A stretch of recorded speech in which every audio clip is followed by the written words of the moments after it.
Mensa yacengwa yabekwa phansi neyibhola ngaphakathi eboxini wathi wabetha Solomons uskwarisha ibhola enhle yakala emnatheni sopapathi yobaphelo 1-1 sekusele imizuzu emithathu 3 minutes left Dylan Solomons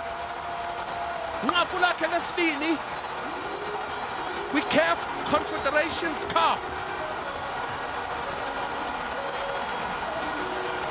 nqaku lakhe lesibini